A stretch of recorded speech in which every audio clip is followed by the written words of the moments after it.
Hey everybody, Tim and Miranda here for Doctor Who. Today's review of Doctor Who. I just love how that rhymes. Story number 194. Ooh, we're coming up to 200. So this is like the season 4 premiere. Yeah. Math. Not a thing. No. Partners in Crime. The Return of Donna. To me, the episode that she deserved. Yeah. Because, like I said, Runaway Bride, or I think whatever it was Runaway called. Bride, yeah. Yeah, just didn't do it for me. Like, I remember loving it, and then when we watched it... it was a good episode, but, it was definitely not as good as this one. And this, this was brilliant. Yes, it was. So what'd you think? Brilliant. Wicked! Okay, I also just love this episode just because of the adipose in general. They're so cute. And so it just made it even better that this was like Donna's return as well. Which just, definitely made the episode worthy to watch for sure. And so, I don't actually know a lot about Catherine Tate. Like, I have not seen very much of her show or anything. So that being said, like, sometimes, especially when doctors change, more going back to the classic series, but when doctors change and you get those first few doctors, or even companions, like a companion will leave and you get a new companion, they don't quite fit. Like, something always seems off a little bit. Gotcha. And you can, basically what it is they're always, like, writers are cranking out scripts.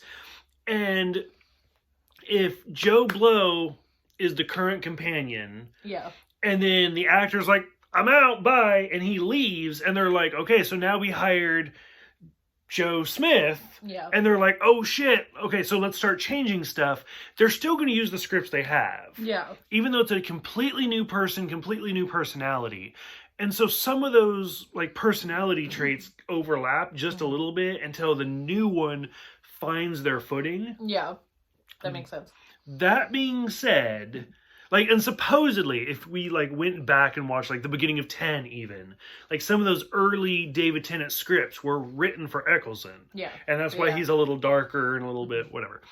That being said, I cannot imagine anybody else in this fucking role doing this other than Donna. Like, I can't, even Rose, as much as I hate her, like, Martha, I liked Martha. Yeah. Nobody. No. Even fucking, like, Jack.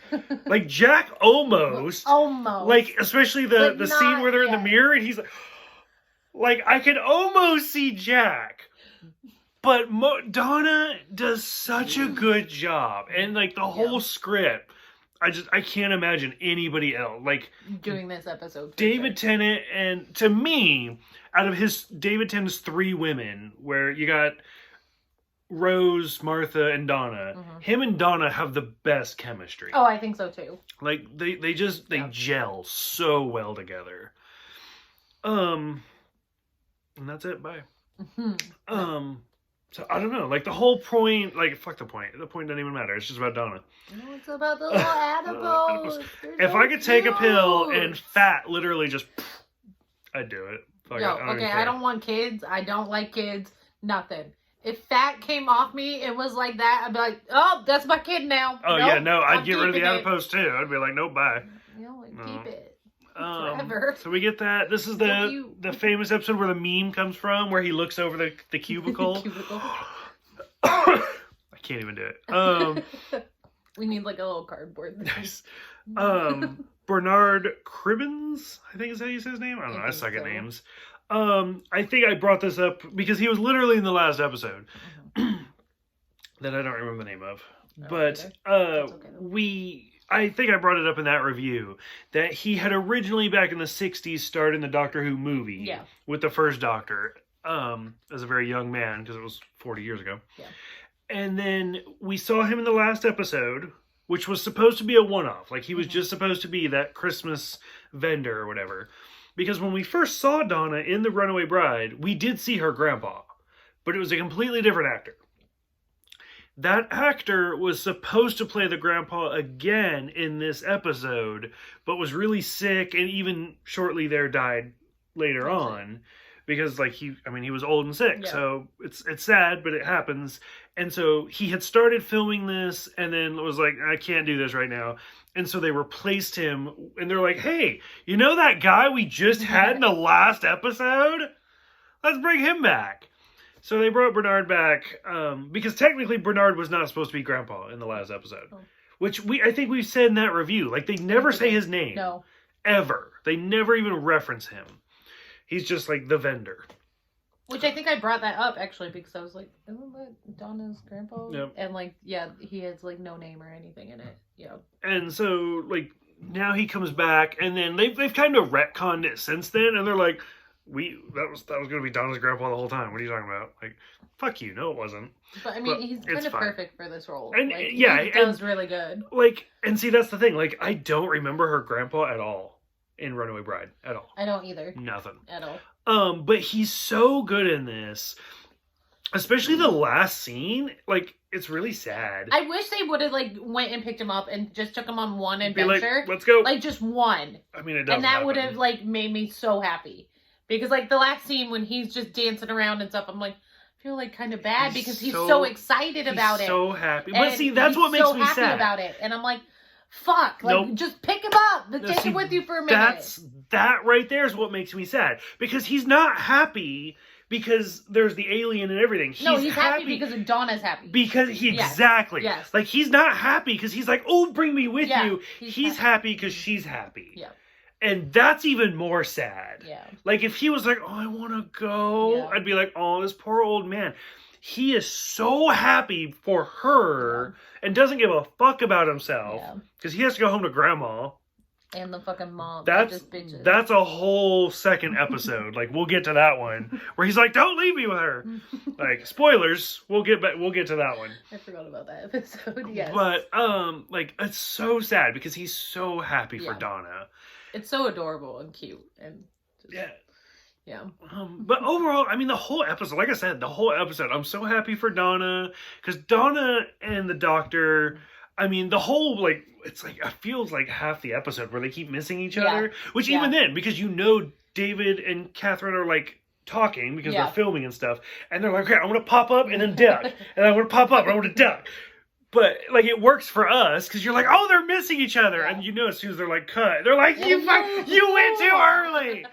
You know they're having fun. Yeah. So, I mean, we get that. We get, of course, the best scene where they're just like, I'm looking for you. And then she just starts doing random shit. And, like, you honestly... I mean, if somebody can tell, like, what she's saying and stuff... I don't know what she's... Like, at first I get it. Yeah. And then it seems like even the doctor's like...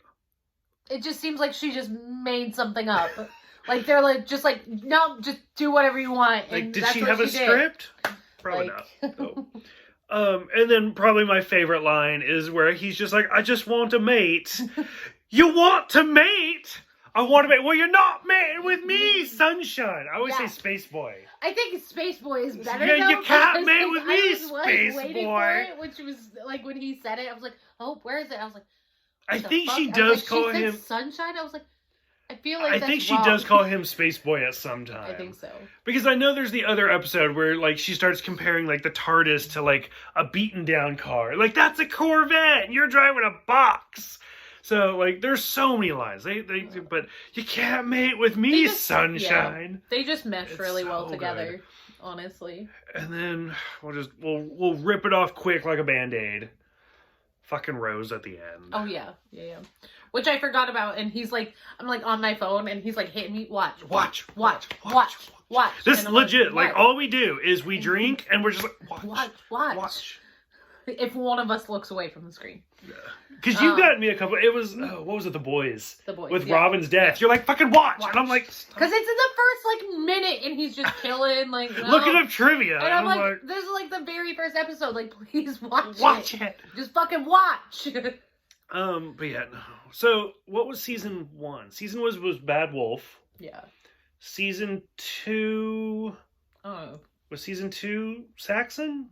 Yeah. I think season 2 was the build-up for Saxon. Yeah, or was that season 3? I don't... Because then I don't remember what season 2 is. One of them's Saxon and one of them's Bad Wolf.